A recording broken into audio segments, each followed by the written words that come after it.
उपमुख्यमंत्री अजित पवार आज जिल्हा परिषद पंचायत समिती निवडणुकीच्या प्रचाराचा शुभारंभ करणार। नेहमीप्रमाणे बारामती तालुक्यातील कान्हेरीच्या मंदिरामध्ये प्रचाराचा नारळ फोडणार। रायगड जिल्हा परिषद निवडणुकीच्या तोंडावरती अलिबागमध्ये शिवसेनेचा शेकापला मोठा धक्का। सुभाष वागळेंसह शेकडो कार्यकर्त्यांचा शिवसेनेमध्ये प्रवेश। आमदार महेंद्र दळवी यांच्या उपस्थितीमध्ये पक्षप्रवेश पार पडला। कोल्हापूर जिल्हा परिषदेमध्ये आवाडे घराण्यातील चौथी पिढी राजकारणामध्ये। कोरोची गटामधून सानिका आवाडे निवडणुकीच्या रिंगणात। आमदार राहुल आवाडे यांची त्या कन्या आहेत, तर माजी मंत्री प्रकाश आवाडे यांच्या त्या नात आहेत। इंदापुरात हर्षवर्धन पाटलांना मोठा धक्का। 30 वर्षांपासूनचे सहकारी आणि पंचायत समितीचे माजी सभापती विलास वाघमोडे भाजपमध्ये। काटी लाखेवाडी जिल्हा परिषद गटामधून निवडणुकीच्या रिंगणात। दत्तात्रय भरणे आणि हर्षवर्धन पाटील यांची प्रतिष्ठा पणाला। मुंबई महानगरपालिकेमध्ये सर्वाधिक महत्त्वाची मानली जाणाऱ्या स्थायी समितीमध्ये सत्ताधारी आणि विरोधकांचे संख्याबळ समसमान। निर्णय पारित करण्यासाठी सत्ताधाऱ्यांची कसोटी लागणार। प्रत्येक टप्प्यावरती विरोधकांची भूमिका निर्णायक ठरणार। मुंबई महापालिकेसाठी भाजप आणि शिवसेनेच्या गटनोंदणीची प्रक्रिया ही अद्यापही पूर्ण नाही, त्यामुळे महापौर निवडणूक पुढे ढकलली। आता नवीन महापौराची निवड फेब्रुवारी महिन्यामध्ये होण्याची शक्यता आहे। धुळे महापालिकेमध्ये भाजपची एकहाती सत्ता। भाजपकडून गटनेतेपदी किरण कुलेवार यांची निवड, तर प्रतोदपदी भगवान गवळी यांची एकमतानं निवड। 31 जानेवारीला महापौर पदासाठी निवडणूक होणार।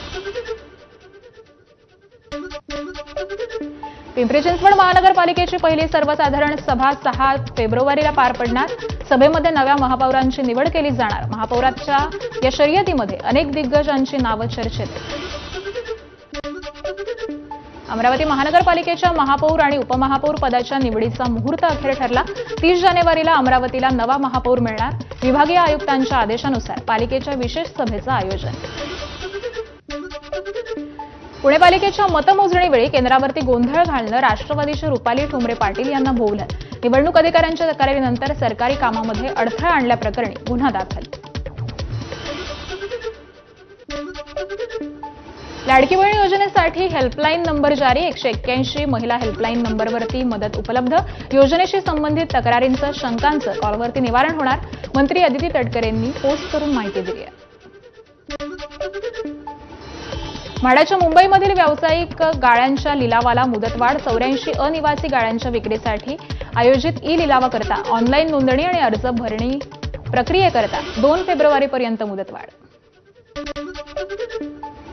सीईटी प्रवेशासाठी 13 फेब्रुवारीपर्यंत मुदतवाढ। राज्य सामायिक प्रवेश परीक्षा कक्षानं माहिती दिली। नोंदणीस मोठा प्रतिसाद मिळत असल्यामुळे उमेदवारांच्या सोयीसाठी मुदतवाढ दिल्याचं कक्षाकडून स्पष्ट।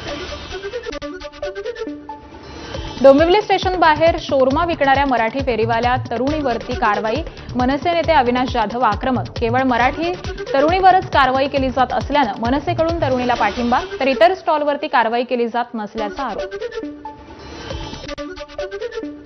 साताऱ्यात बामणोली रस्त्यावरती आटाळी गावाच्या हद्दीमध्ये बिबट्या आढळला। आटाळी परिसरामध्ये भीतीचं वातावरण आहे। कोयना जलाशयाच्या परिसर या भागामध्ये जवळच असलेल्या वन्य प्राण्यांचा वावर दिसतोय। बीडमधील जीएसटी विभागातील अधिकारी सचिन जाधव वरती आत्महत्या प्रकरणामध्ये अनेक गुन्हा दाखल झालाय। कुटुंबियांनी बीड ग्रामीण पोलीस ठाण्यासमोर ठिय्या आंदोलन केलं। वरिष्ठ अधिकाऱ्यांच्या त्रासाला कंटाळून सचिन जाधव यांनी आत्महत्या केली होती। मुंबईच्या ओशिवरामध्ये गोळीबार केल्याप्रकरणी अभिनेता कमाल आर खान पोलिसांच्या ताब्यात। एका मॉडेलच्या घरावरती केला होता गोळीबार। दरम्यान पिस्तूल सफाई करताना तपासण्यासाठी गोळीबार केल्याचा कमाल खानचा दावा। नागपुरातील जरीफटका पोलीस स्टेशनच्या कोठडीमध्ये आरोपीची आत्महत्या। या प्रकरणी पोलीस उपनिरीक्षकासह 3 पोलीस कर्मचाऱ्यांचं निलंबन। कुरिअरद्वारे सोन्याची तस्करी करण्याचा प्रयत्न। मुंबई डीआरआयची कारवाई। 2,89,00,000 सोनं जप्त। कारवाईमध्ये 2 आरोपींना अटक। जळगावच्या पाळधीमध्ये चोरट्यांचा धुमाकूळ। 3 ठिकाणी चोरी करून लाखोंचा ऐवज लंपास। रोख रक्कम, सोन्याचांदीच्या दागिन्यांसह लाखोंचा मुद्देमाल चोरीला। धरणगाव पोलिसात अज्ञात चोरट्यांविरोधात गुन्हा दाखल। रायगडमधील सोनसाखळी चोरीचा वडखळ पोलिसांकडून पर्दाफाश। चोरट्याला 12 तासात अटक केली। 4 दिवसांची पोलीस कोठडी। गणित न आल्यामुळे चौथीतल्या विद्यार्थ्याला अमानुष मारहाण. बुलढाण्याच्या खामगाव तालुक्यातील पिंपळगाव राजा इथली जिल्हा परिषद शाळेतील प्रकारे रवींद्र चीम नामक शिक्षकावरती गुन्हा दाखल. शिक्षण विभागाकडून अद्यापही कारवाई नाही. सांगलीमध्ये रात्री नर्सरीतील शेडला भीषण आग लागली. रात्री 11:15च्या सुमारास या शेडला आग लागली आणि धुराचे लोट पसरले. आगीमध्ये एका महिलेचा होरपळून मृत्यू झाला. धुळे सोलापूर महामार्गावरती इथेनॉलचा टँकर उलटल्यामुळे आग लागली. काही काळ वाहतूक ठप्प झाली होती. जेसीबीच्या साहाय्यानं टँकरला महामार्गावरून हटवलंय. सांगली महापालिकेतील भटक्या कुत्र्यांच्या प्रश्नावरती नवनिर्वाचित नगरसेवक आक्रमक. सांगलीवाडीमध्ये राष्ट्रवादी आणि काँग्रेस आघाडीतून निवडून आलेले अभिजित कोळी आणि अश्विनी कदम यांच्या भटक्या कुत्र्यांच्या बंदोबस्तासाठी आंदोलनाचा इशारा.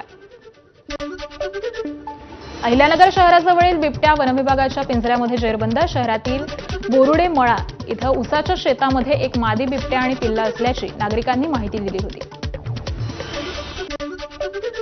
गोंदियातील धान उत्पादक शेतकरी आर्थिक संकटामध्ये. 4 महिने उलटून देखील धानाचे सुकारे मिळाले नाहीत.